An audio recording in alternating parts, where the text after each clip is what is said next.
حسبي ربي جل الله ما في قلبي غير الله. اصحاب بدر میدان بدر میں اترے ہیں اسلام کو بچانے کے لیے. حضرت صدیق اکبر، حضرت عمر، حضرت عثمان نہیں آئے، آنا چاہ رہے تھے. رسول اللہ کی بیٹی رقیہ سخت بیمار تھی. فرمایا عثمان مدینہ میں رک جاؤ، اس لیے کہ اس کا بھائی بھی کوئی نہیں، والدہ بھی کوئی نہیں، اور حضرت رقیہ کی اب تیمارداری کون کرے؟ میں تو رک نہیں سکتا، اسلامی لشکر کی قیادت کرنی ہے. تو باپ بیٹی کی قربانی دے کے جا رہا ہے اسلام کو بچانے کے لیے، اور بیٹی اس بیماری میں ہے، کوئی پتہ نہیں کہ نبی واپس آئیں تو بیٹی قبر میں دفن ہو چکی ہو. حالانکہ شرعی عذر تھا کہ رسول اللہ کہتے اے میرے یارو جاؤ میدان بدر میں لڑو، میری بیٹی کا مسئلہ ہے. اور جائز مسئلہ تھا، واقعی جانون بیمار ہیں، لیکن آپ نے اپنے آپ کو پیش کیا، کہا عثمان آپ ان کے خامن ہیں، پیچھے اور کوئی نہیں، لہٰذا آپ رک جائیں، تیمارداری کریں. اور آپ کا شمار بھی اصحاب بدر میں ہے، اور ان کا جو غنیمت کا حصہ ہے اس میں بھی آپ شریک ہوں گے، اور ان کا جو ثواب ہے اس میں بھی آپ شریک ہوں گے.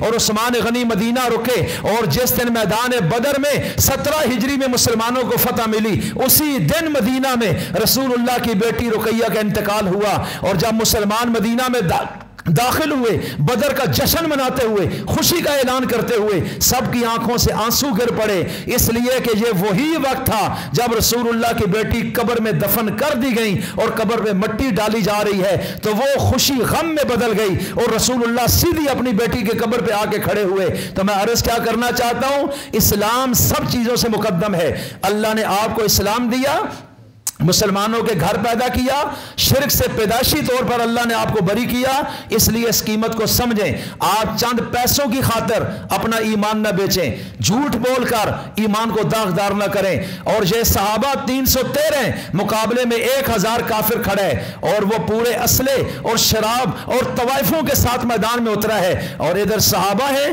313، ان کے کپڑے بھی جسم پر پورے نہیں، غربت ہی غربت ہے، اور ان کے پاس صرف 3 گھوڑے یا 2 گھوڑے یا 5 گھوڑے ہیں، اور 70 اونٹ ہیں جن پر یہ سوار ہو کے.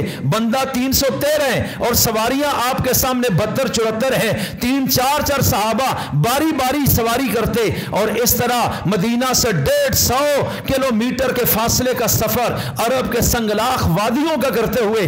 رمضان میں روزے بھی 2 ہجری میں فرض ہو چکے ہیں، اور یہ اس کیفیت میں اتنا لمبا سفر کر کے جا رہے ہیں. کیوں جا رہے ہیں؟ کہ جناب کفر سے ٹکرانا ہے. کوئی پتہ نہیں کوئی زندہ واپس آئے یا نہ آئے. سارے اس ذہن کے ساتھ گئے کہ ہم مر کر شہادت لینا چاہتے ہیں، جنت جانا چاہتے ہیں. اپنے گھر والوں کو آخری سلام کر کے نکلے اور میدان بدر میں اترے. اور جب میدان بدر میں گئے، اب اللہ نقشہ کھینچتا ہے، ادھر کافر کھڑے ہیں، ادھر مسلمان کھڑے ہیں، کافر 1000. لیکن میدان میں اترنے سے پہلے اللہ نے اپنے آخری رسول کو ایک خواب دکھایا ہے، اور خواب میں نبی نے کیا دیکھا؟ کافروں کی تعداد تھوڑی سی ہے.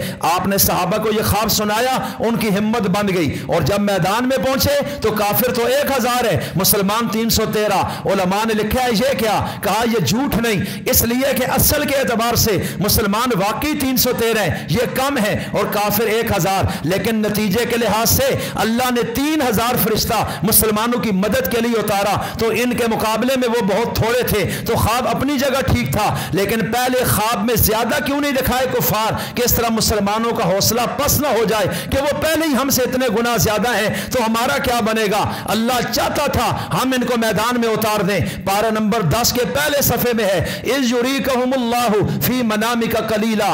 اے نبی اللہ نے آپ کی خواب میں ان کو تھوڑا کر کے دکھایا. وَإِذْ يُرِيكُمُوهُمْ إِذِ الْتَقَيْتُمْ فِي أَعْيُنِكُمْ قَلِيلًا. اور کہا جو کافر تھے ان کی نظروں میں اللہ نے تمہیں کم کر کے دکھایا. جب تم میدان میں آمنے سامنے کھڑے تھے انہوں نے کہا یہ تو تھوڑے سے ہیں، ہم ابھی ان کو فارغ کر دیں گے. اور پھر ایک وہ وقت آیا کہ اللہ تعالیٰ نے عین میدان میں ان کافروں کو مسلمانوں کی نظروں میں بھی کم کر کے دکھا دیا. تھے وہ زیادہ، ان کو کم نظر آ رہے تھے. لیکن پھر ایک وہ وقت آیا جب انہوں نے ان کی اصل تعداد کو دیکھا، ان کے اندر تھوڑا سا خوف آیا. اب اللہ نے قرآن کریم کی آیتیں اتاری. رسول اللہ سجدے میں تھے، آپ نے دعائیں کی ہیں، اور کیا دعا کی؟ آخری بات کرتا ہوں، اے اللہ تو نے مجھ سے وعدہ کیا تھا اپنی مدد کا،